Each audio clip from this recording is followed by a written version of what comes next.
జ్ఞాపకం చేసుకోవడమే కాదు, నేను మర్చిపోతే కదా జ్ఞాపకం చేసుకోవడానికి.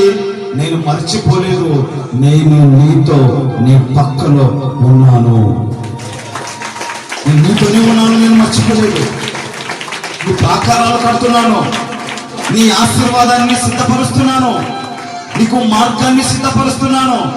నువ్వు పడుతున్న శ్రమలకు నిందలకు అన్ని చూస్తున్నాను నేను, అని నీ వైపు చూస్తున్నాను నేను నీ వైపు చూస్తున్నా. నాకు ఎప్పుడు దగ్గరకు వస్తావా అని చూస్తున్నాను, నాకు ఎప్పుడు అందుబాటులోకి వస్తావా అని చూస్తున్నాను, నాకెప్పుడు చేతి కిందికి వస్తావా అని చూస్తున్నాను, నాకెప్పుడు నా మాట వింటావా అని చూస్తున్నాను, ఎప్పుడు నన్ను చేరుకుంటావా అని చూస్తున్నాను. నిన్ను వెంటాడుతున్నాను, నేను నీతోనే ఉన్నాను, నీతో మాట్లాడుతున్నాను, నిన్ను కదిలిస్తున్నాను, నిన్ను ప్రేరేపిస్తున్నాను, నీ మనస్సులో పుట్టిస్తున్నాను, నిన్ను లాగుతున్నాను.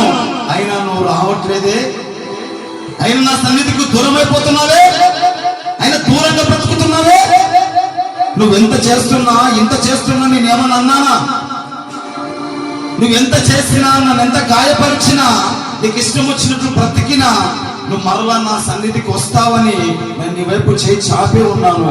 చూడు, నా అరచేతిలో నిన్ను చెప్పుకొని ఉన్నాను, నా అరచేతిలో నిన్ను చెప్పుకొని ఉన్నాను. నేను నిన్ను మర్చిపోతానా? నేను నిన్ను మర్చిపోను. నువ్వు అనుకుంటావు ఒకవేళ మర్చిపోయాడేమో దేవుడు ఎక్కడ అనుకుంటున్నావు? నువ్వు యేసయ్యను ఎరుగక మునుపు నుంచే దేవుడు నిన్ను ఫాలో అవుతున్నాడు. ఎక్కడ ఫాలో అవుతున్నాడు తెలుసా? తల్లి గర్భంలోకి నువ్వు చొరబడుతున్నావే, నీ తండ్రిలో నుంచి నీ తల్లి గర్భంలోకి చొరబడుతున్నావే. నీతో పాటు కొన్ని వేల కోట్ల నీ అన్నదమ్ముల్లో నీ అక్క చెల్లెలందరూ నీతో పాటు వారు దోసుకొని వెళ్తున్నప్పుడు దేవుడు వారందరినీ వెనక్కి నెట్టి నిన్ను మాత్రమే తల్లి గర్భంలోకి నిన్ను రూపించాడే. ఆ రూపం వెలుగొక మునుపు నుంచే నిన్ను ఫాలో అవుతున్నాడు ఆయన. ఆమేన్, ఆమేన్. కొన్ని వేల లక్షల కణాలు తండ్రిలో నుంచి తల్లిలోకి కొన్ని వేల లక్షల కణాలు వెళ్తాయి. ఒక్క కణం కాదు, తండ్రిలో నుంచి పురుషుల్లో నుంచి స్త్రీలోకి వెళ్ళేది కొన్ని లక్షల కణాలు, కొన్ని లక్షల కోట్ల కణాలు. ఈ లక్షల కోట్ల కణాలు అనగా ఈ లక్షల కోట్ల మందిలో అందరినీ దేవుడు వెనక్కి నెట్టేసి నిన్ను మాత్రమే ముందుకు ఎందుకు పెట్టాడు తెలుసా? నీవు దేవుని మాట వింటావని, ఒక దినం నువ్వు దేవుని దగ్గరికి వస్తావని, నువ్వు దేవునికి లోబడతావని. దేవుడు నిన్ను ప్రేమిస్తున్నాడు కనుక దేవుడు అందరినీ వెనక్కి నెట్టేసి నిన్ను మాత్రమే తల్లి గర్భంలో ఒక పిండంలాగా చేశాడు. ఆమేన్, ఆమేన్. అందుకే దావీదు మహారాజు అంటాడు, నా తల్లి గర్భంలో నేను పిండముగా కమ్ములపై నన్ను ఎరిగితివే, పిండముగా ఉన్నప్పుడు నన్ను ఎరిగితివే. అంటే దేవుడు నిన్ను ఎప్పుడు ఎరిగాడు? పిండంలో ఉన్నప్పుడు ఎరిగిన దేవుడు నువ్వు పుట్టిన తర్వాత, నువ్వు పెరుగుతున్నప్పుడు, నువ్వు వయసుకు వచ్చినప్పుడు, నువ్వు పెళ్లి చేసుకున్నప్పుడు, నువ్వు సమస్యల్లో, బాధల్లో, వేదనలో, రోగంతో నువ్వు ఉన్నప్పుడు దేవుడు నిన్ను వదిలిపెడుతున్నాడా? నీతో మాట్లాడుతున్నాడు దేవుడు, నిన్ను పిలుస్తున్నాడు. రమ్మని రమ్మని రమ్మని రమ్మని దేవుడు పిలుస్తూ ఉన్నా నువ్వు లోపడట్లేదు. ఆయన అంటున్నాడు, తల్లి మర్చిపోతాదేమో కానీ నేను మాత్రం మిమ్మల్ని మర్చిపోను, మిమ్మల్ని ప్రేమిస్తున్నాను. ఎందుకంటే మీకోసం నా ప్రాణం పెట్టా, మీకోసం నేను అరచేతులు చెక్కించుకున్నా, మిమ్మల్ని మీకోసం గాయపడ్డాను. నేను నా తలంతా ముళ్ళ కిరీటం, 3 మేకుల మధ్య వేలాను నేను నీకోసమే. ప్రాణం ఇచ్చి నిన్ను ప్రేమించా నేను. నాకంటే నిన్ను ప్రేమించగలిగిన వాడెవడు? నాకంటే నిన్ను ప్రేమించేవాడెవడు? ప్రాణం ఇచ్చి ప్రేమించే నిన్ను.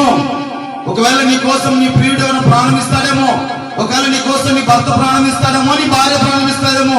అయితే వారికి ఉన్న స్టేటస్ ఎవరు వదిలిపెట్టారు? యేసయ్య అయితే తనకున్న మహిమను, తన ఉన్న సింహాసనాన్ని, తన ఉన్న దైవత్వాన్ని విడిచి రిక్తునిగా వచ్చాడు ఈ లోకానికి. వచ్చి తన ప్రాణాన్ని, తన రక్తాన్ని నీ కోసం, నా కోసం ధారపోశాడు. ఇలా పిసికాడు తన రక్తాన్ని. ఎందుకంటే నీకోసమే నువ్వు మారాలని, మార్పు చెందాలని, దేవుడు సిద్ధపరిచిన పరలోక రాజ్యానికి నువ్వు చేరుకోవాలని. నువ్వు అగ్నిగుండానికి వెళ్ళడం ఆయనకు ఇష్టం లేదు.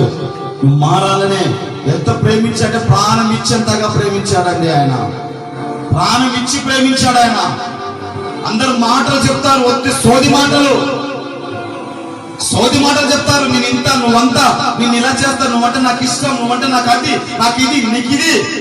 నువ్వెంత ప్రేమిస్తున్నావని తెలియాలి అంటే నువ్వు ప్రేమిస్తున్న వాళ్ళకు నువ్వెంత చేస్తున్నావు, వాళ్ళు నిన్ను బట్టి ఎంత ఆనందంగా ఉన్నారు, నిన్ను బట్టి ఎంత సంతోషంగా ఉన్నారు. నిన్ను ప్రేమించలేని వాళ్ళ కోసం నువ్వెందుకు తనకలాడుతున్నావు? నిన్ను అర్థం చేసుకునే వాళ్ళ కోసం నువ్వెందుకు పోరాడుతున్నావు? ఒక దినం వాళ్ళు చేస్తారు, నువ్వు చేస్తావు. అయితే ఎక్కడికి వెళ్తావు? నీ అడ్రస్ ఎక్కడ? నిన్ను ప్రేమించిన వాళ్ళ కోసం ఎందుకు ఆరాటపడుతున్నావు? ఎవరు నిన్ను ప్రేమిస్తారు? ఎవరు నిన్ను అర్థం చేసుకుంటాడు? ఎవరు నీకు లోపడతాడు? ఎవరికి భార్య, ఎవరు కుమారుడు, ఎవరు కుమార్తె, ఎవరికెవరు ప్రాణం ఇస్తారా? అన్నం పెట్టట్లేదు, ఒక ముద్ద అన్నం పెట్టట్లేదు, ప్రాణం ఎవడిస్తాడు నీ కోసం? నీకు ఒక ముద్ద అన్నం పెట్టట్లేదు, ఎవరు ప్రాణం ఇస్తాడు నీ కోసం? భార్య ఇస్తాడా, కొడుకు ఇస్తాడా, కూతురు ఇస్తాడా? ఎవరిస్తారు? తండ్రి ఇస్తాడా? హల్లెలూయా, దేవుని నామానికి మహిమ కలుగును గాక. ఎవడిస్తాడండి? ఎవడిచ్చేది? ఎవడు ప్రేమిస్తాడు? అంత దొంగ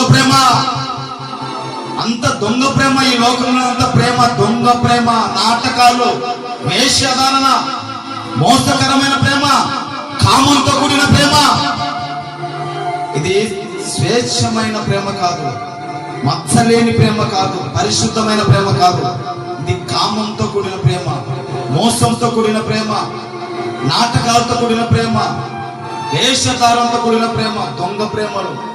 కానీ ఆయన అంటున్నాడు, నేను నిన్ను ప్రేమిస్తున్నాను, అరచేతిలో చెప్పుకున్నాను, నీ కోసం నా ప్రాణం ఇచ్చాను. నేను ప్రేమించినంతగా నిన్ను ఎవడు ప్రేమిస్తాడు? నన్ను ఎందుకు ఏడిపిస్తున్నావు అని దేవుడు మిమ్మల్ని క్వశ్చన్ ఇస్తున్నాడు ఈరోజు. అరచేతిలో చెప్పుకున్నా, నీ కోసం ప్రాణం ఇచ్చానే, ఆయన నన్ను ఎందుకు నువ్వు ఏడిపిస్తున్నావు? నాకు ఇష్టం లేని కార్యాలు చేసి నన్ను ఎందుకు నువ్వు దుఃఖపరుస్తున్నావు? నువ్వు నాకంటే దేన్ని ఎక్కువ ప్రేమిస్తున్నావు? దేవుని ఎక్కువ ప్రేమిస్తున్నారా? లోకాన్ని ప్రేమిస్తున్నారా? హల్లెలూయా.